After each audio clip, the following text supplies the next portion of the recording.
welcome to Books and Booze, a bookish and wine and juice podcast. Today I am joined by my brother. Hello. Leonard. We will be talking to you about books and booze. So, saddle up and get ready for it. Because it may not make any fucking sense to you.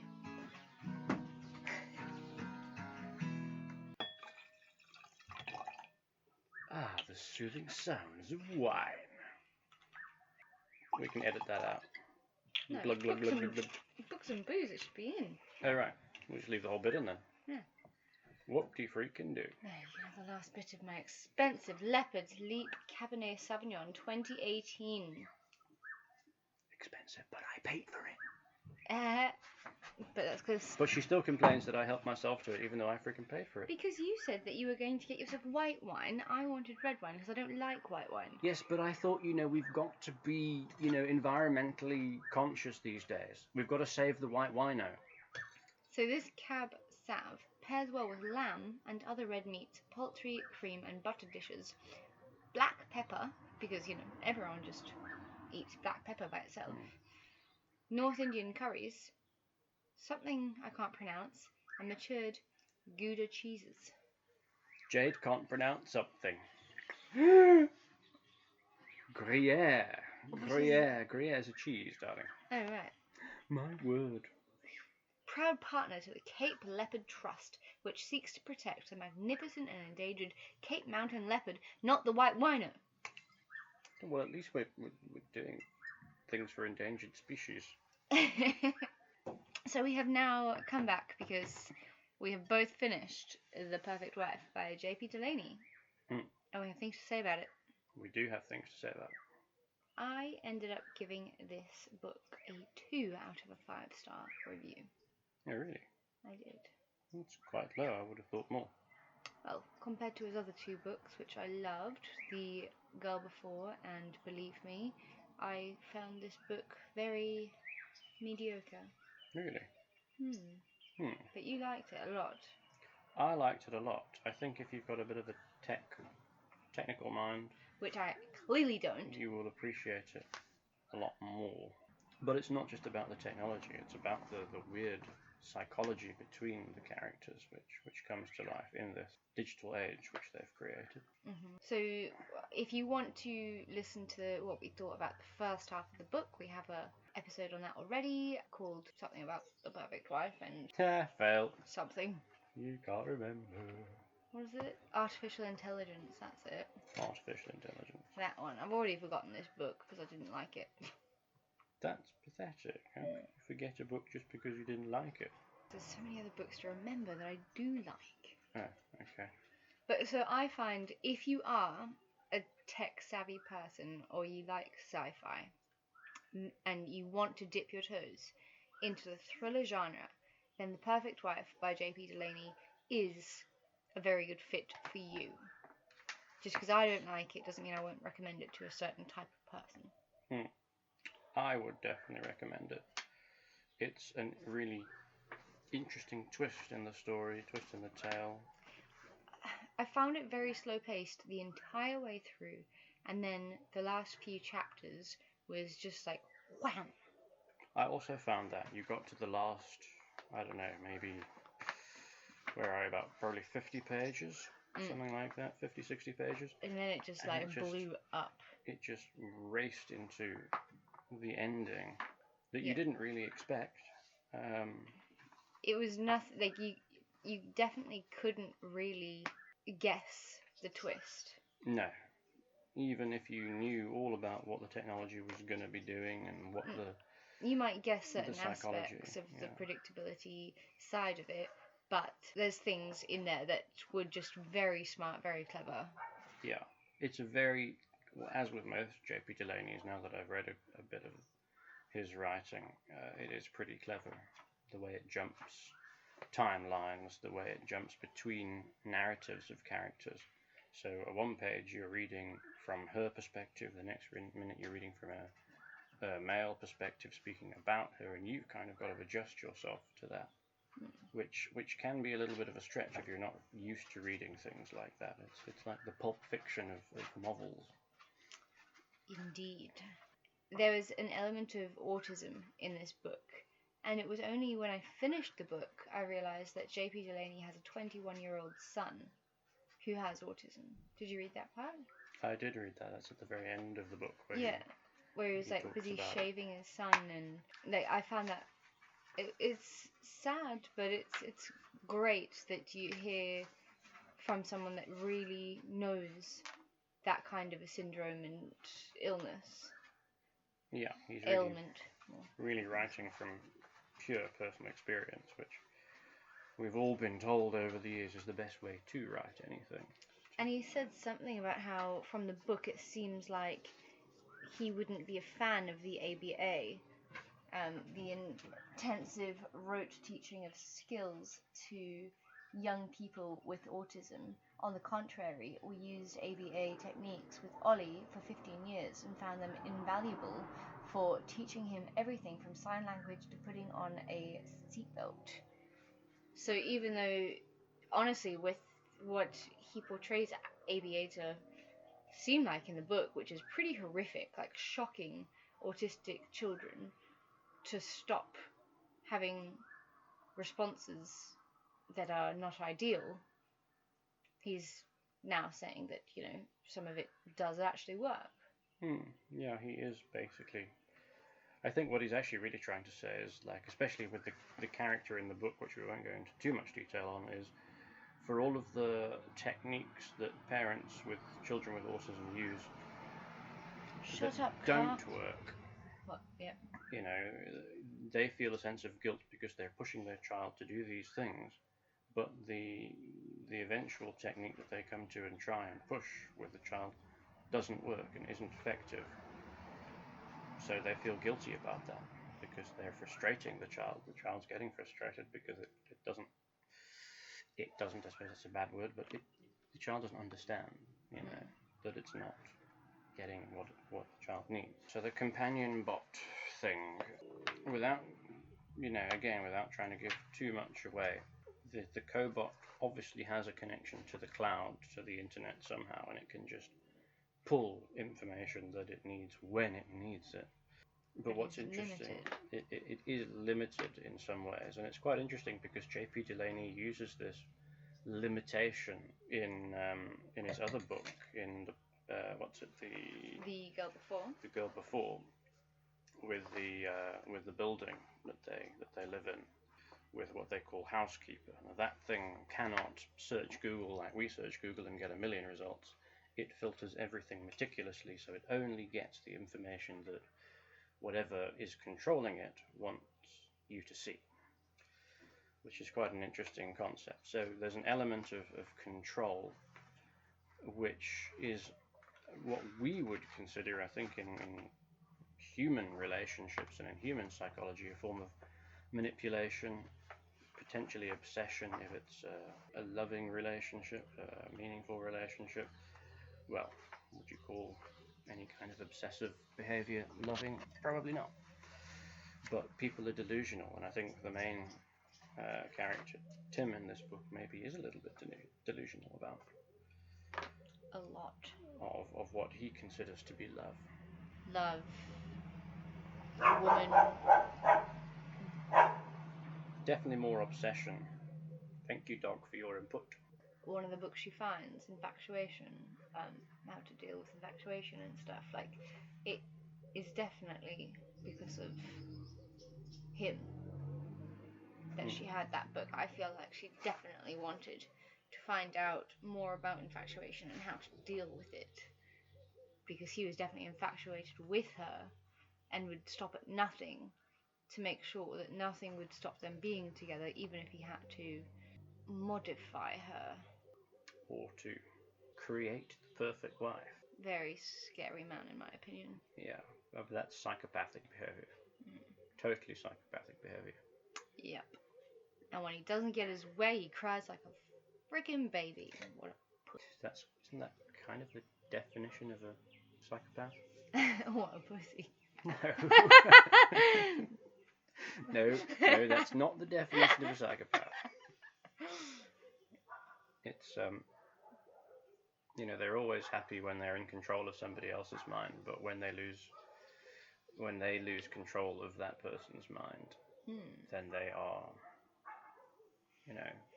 out of control. I should go back onto my old YouTube channel, which I haven't done anything on for years, Breezes and Birdsongs, and look at that video on the 5 signs you're dating a narcissist. Really good video. Plug your channel right there. So what do you think the 3 main positives to this book are? Like the 3 best bits? The 3 best bits to me are probably the weird psychology that goes on in the book, the way they handle the family life, the marriage vows and things like that, which you'll read in the book. It's really interesting, and it changes the way you think sometimes, and I think that's something about the book. You really start to think whether some of the weird things that people do in the world is like completely abnormal, or is it just normal? So it's thought-provoking. It's very thought-provoking. You start to question yourself. And even though it's a sci-fi tech book, which I'm not into normally, it was a very fun journey reading this book. It's a fun read, and it's quite gripping. You tend to find yourself thinking, really should put this down and do something else, but then you just I'll just read another chapter, And the chapters are so short, so you read one more chapter, and most chapters I found often end on a cliffhanger. So then you're like, oh, but now what? Got to get to the next bit. So, and it's like 3 or 4 page chapters, and the writing in my particular edition is not small, it's quite large.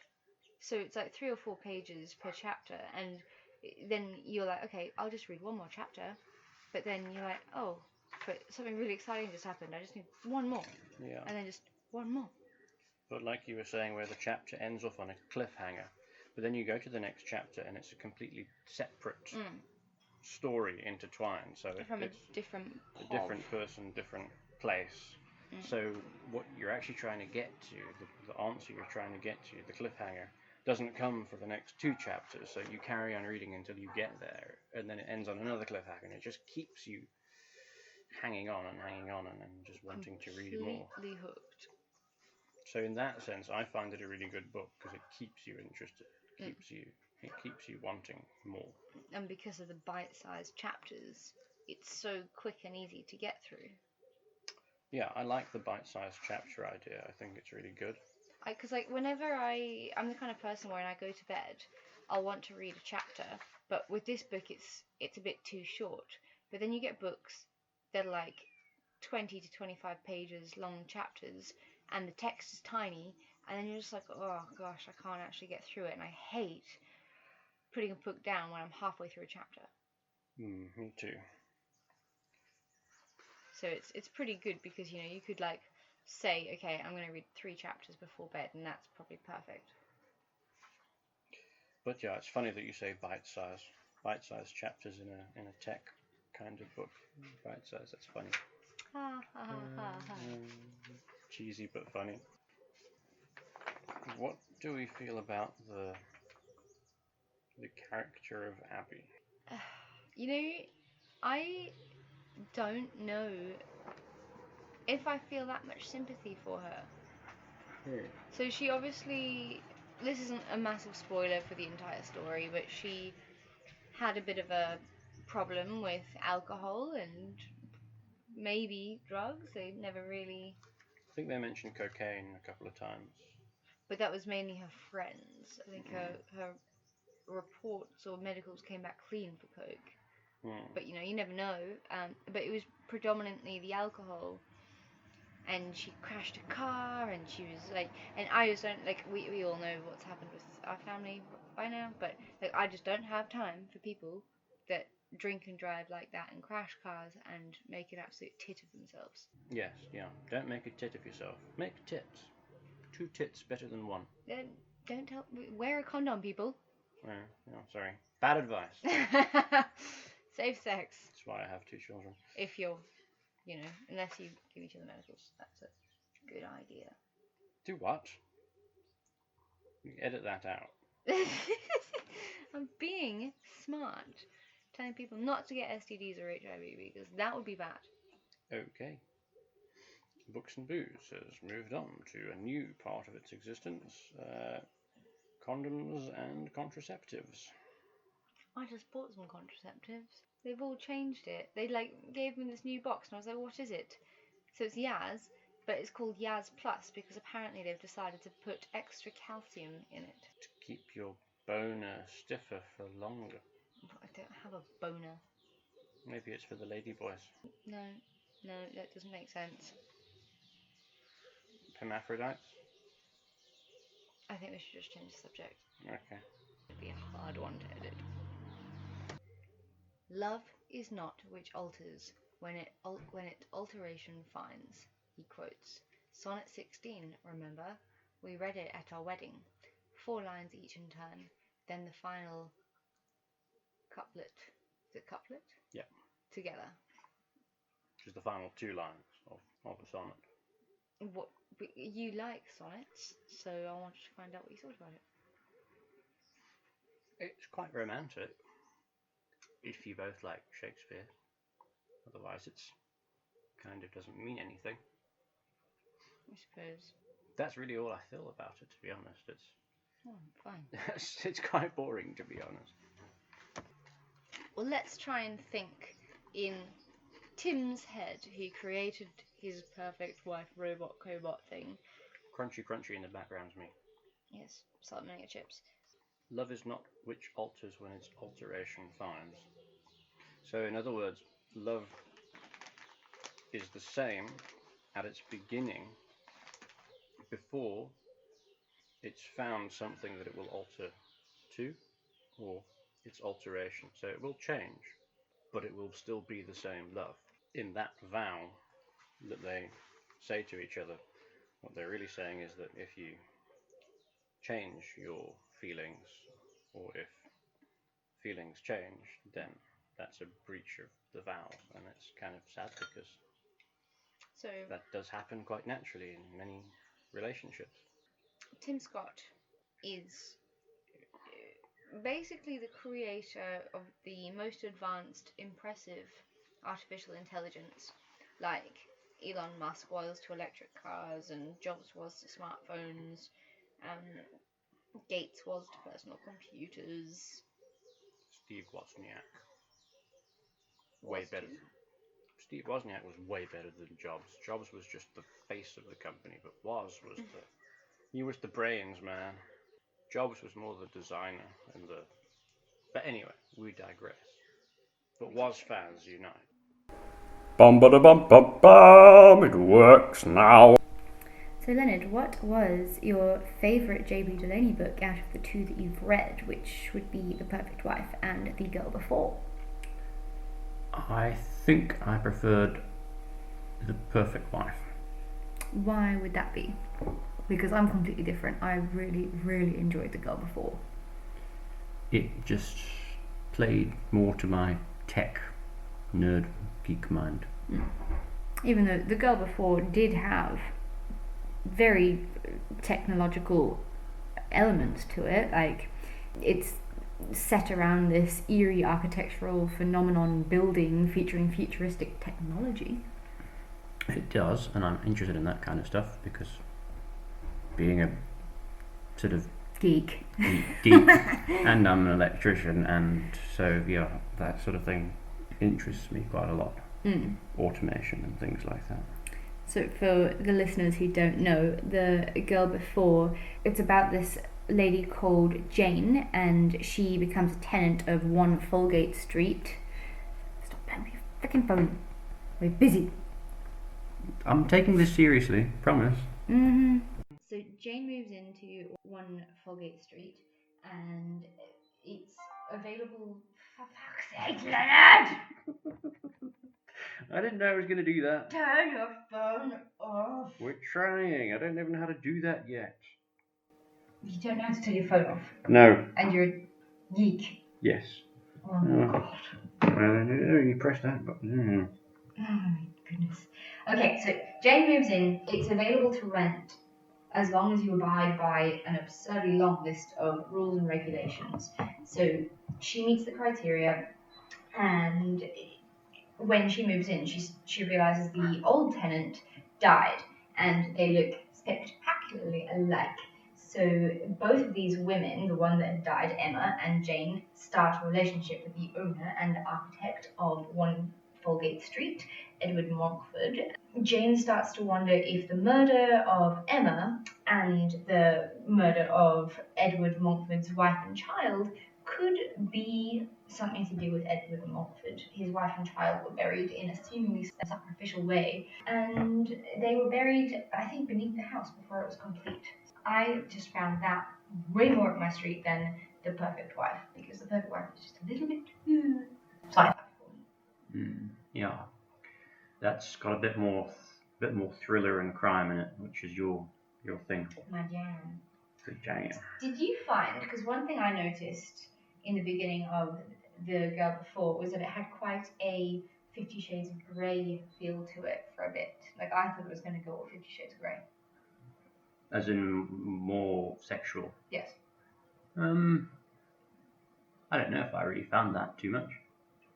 Like, I mean, I read it years ago, so it's been a while, but I remember thinking, because JP Delaney writes underneath a pseudonym, and I, for a moment, kind of thought it might have been E.L. James. I then learned it was Tony Strong, but... JP Delaney is a pseudonym for Tony Strong. And Anthony Capella. Yes, because he writes under various pseudonyms. He is actually Tony Strong, a 57-year-old male who loves all things culinary. He is the author of The Food of Love, various flavors of coffee, and many more books. Makes sense why he had quite a bit of cooking in the books. So we'll get back to the pseudonym thing later, because I want to ask you a few questions about that. But The Girl Before and The Perfect Wife, I found that the writing of both books was very simplistic and lucid, perfectly descriptive. They all had short chapters, which made it really easy to read. So I'm very interested, because I've just gotten my box of books back from Australia, and I've given you Believe Me by JP Delaney, which is the 3rd book. So I'm interested to see now, because the 3rd book is also very different. It's more about theatre and poetry and stuff like that, but it's also got like the thrillerish vibes and a little bit of the crime. So should be interesting to see how the different styles come out, because both of these past 2 books that I've read have been very techy and nerdy with the sort of thriller aspect to it. So totally different narrative. Maybe it would be quite interesting. I mean, yeah, it has been a while since I've read all the books, really, but I believe, if I'm remembering correctly, that Believe Me is this woman who is in financial strife, and she accepts this job with the police to try and coax the truth out of a criminal by using sexuality and stuff, but you know, then she gets involved and blah blah blah. And I can't really remember, and I don't want to give too much away, but I do know that theatre and poetry comes into it quite a lot, and I found it very beautiful. Okay then. Well, I've also just finished. Not going to touch on it too much because that's for another podcast. But the Blake Crouch book, Recursion, just finished that, so I need a new book to read. So it's good timing. We have not bloody gotten to Boozy Banter yet. Boozy Banter? Yes, that's the end of it, where we discuss Boozy Banter. You need training in books and booze. We're still I'm busy. pretty good with the booze bit. We're still busy talking about the books. Oh. And then we talk about what we're going to be reading and what we have been reading and all that jazz, okay? Okay. Right, so... what did you find that The Perfect Wife's trigger warnings would be? The trigger warnings were, for me, I think maybe slight obsession over infatuation. you started to see that it wasn't really a loving relationship. There was more Toxic. sinister side. It was definitely an abusive relationship in that it was incredibly controlling and narcissistic. Yeah. What's his name again? The husband is called. Tim. God. Tim. Yeah. He Tim is Scott. quite a sexual predator, and there's also a very big warning for the mental health side of things. Yeah. Whereas the girl before, the other book that you read, for me, the trigger warnings were more like rapes and miscarriages and eating disorders. All of his books wrapped up really focus on trigger warnings mainly towards females, really. Like miscarriages and rapes and abusive, controlling relationships. It does seem to be that way. Yeah. Which is very interesting considering he is a 57-year-old male. And he actually understands and he can describe situations very well. Maybe that's because he's actually a sane 57-year-old male. Do you get such things? I think so. Oh. I haven't met one. Apparently they're few and far between. But... Okay, so going back onto aliases and pen names and the reasoning behind why people decide to change their name on a book. I mean, as a writer myself, I feel like when I hold a book in my hands and I've written and I see my name on it, I'm so proud. So I don't understand why people would want to hide their name. No, because the first book that did was really crap. That is, like, I googled it, and one of the reasons is that the previous works bombed. Huh. Or, alternatively, they're writing in different genre. So, like me, for instance, when I wrote my first book, it was a really shitty romance novel, emphasis on shitty. And yeah, now I definitely only write thrillers. I guess I could see why you'd want to maybe change your name for different genres of writing. It's like J.K. Rowling, who wrote the Harry Potter books. She writes under Robert Galbraith for her Cormoran Strike series. Oh, okay. Yeah. So she's also Robert Galbraith. So she's also pretending to be a man. Yes. Wow. So who other authors that wrote under pseudonyms would be George Orwell. George Orwell, yeah. His real name is Eric Arthur Blair. Hmm. He said that he wrote underneath a pseudonym because he was scared his family would be embarrassed during his time in poverty. I guess that maybe makes sense. Perhaps you don't want people to know that you're out there writing books, hopefully making a decent amount of money out of it. Well, I think this was when he wasn't very well known yet. Yeah. Now, I mean, goodness, he should never hide his name. No. Obviously.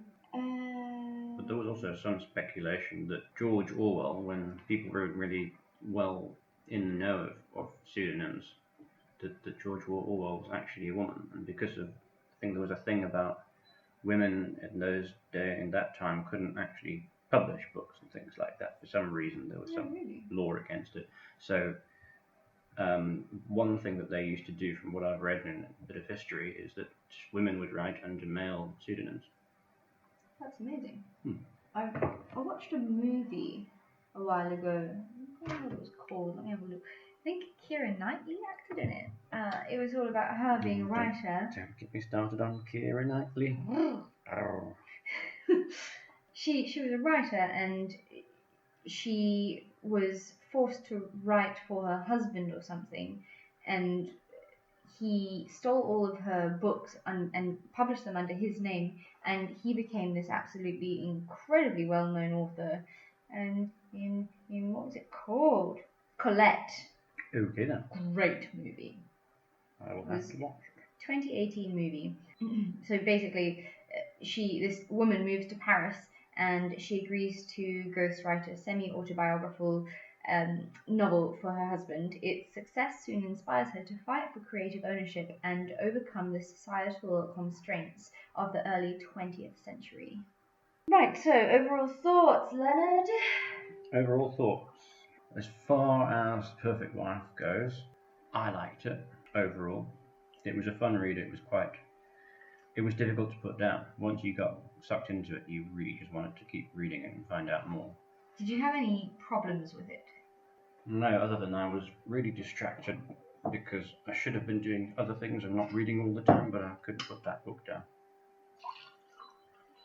I once burnt dinner because I forgot that I had dinner in the oven and I was too engrossed in the book. That's bad. Yeah, fortunately I smelt it in time before it really went south. JP Delaney is amazing, and I will read anything that he brings out. Absolutely anything. I'm very excited to see what you think of Believe Me. So we should probably be back within the next month with a final episode on JP Delaney, because they're the 3 books. Awesome. So, on another note, now you can discuss Recursion. Okay. Well, Recursion. Good. By Blake Crouch, who wrote Dark Matter, which was fantastic. Recursion's also really good, I must say. Definitely going to be one. I'll probably have to do a full podcast on that one once you've read it as well, because I think you will kind of enjoy it as well. Little bit of you have to get your head around it because it's like multiple timelines and time frames, and sometimes you have to go back and just reread, so you kind of rework out where you are in the certain different timelines that run through the book. It can be a bit of a challenge at first, but once you get used to it, it's not that bad. Can you explain the premise a little bit? So, basically, Helena Smith, she's a neuroscience, but she specializes in the study of memories and things like that. Basically, she builds a device that can essentially take you back in time to relive your memories, but it also changes the way time and everything else goes. So if you go and change something, then in the future it will also stay that way. But that's your memory that you're reliving. So if you go back and change something in your memory, then the other people around you will know what you did.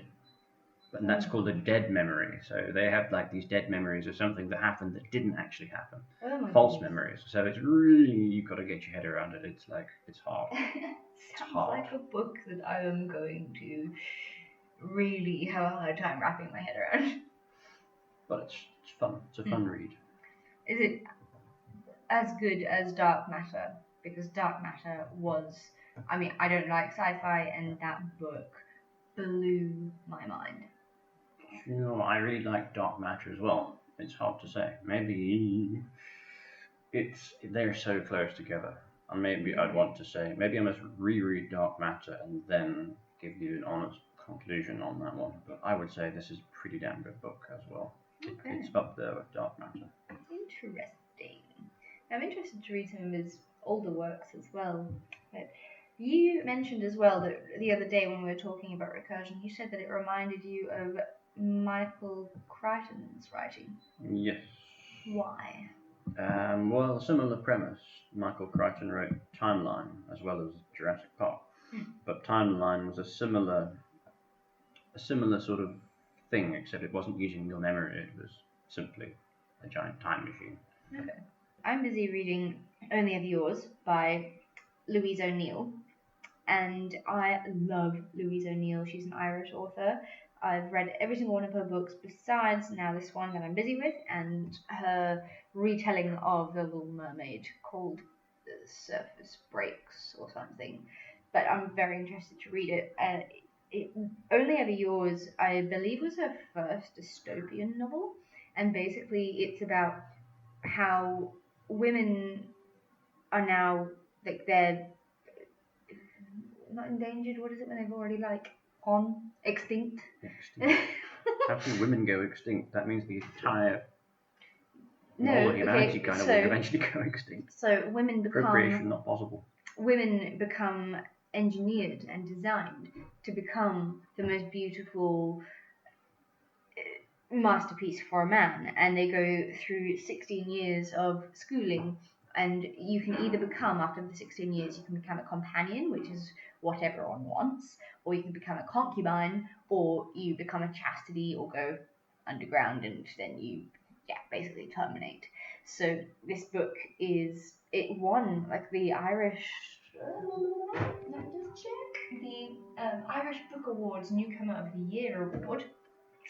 And it's amazing. It's just like these women become everything a man wants. They are only there for men's pleasure and to give birth to sons, to continue the new zones and worlds that they live in. They can have redesigns, so like almost like plastic surgery and shit, but I think it's a lot faster. And the very interesting thing about this book is that all the characters, all the girls, they don't get capital letters in front of their names because they don't mean anything. They are not good enough for capital letters. So all the men have capital letters, and the school has a capital letter, and stuff like that. So it's a very feminist book, and I don't think it's my favorite book of hers. I prefer her more believable stuff, but it is very intriguing. So I'm busy reading that. I am 241 pages into that, and then I just finished 2 other books. The Bus on Thursday by Shirley Barrett, and it was marketed as a toss-up between Bridget Jones and The Exorcist.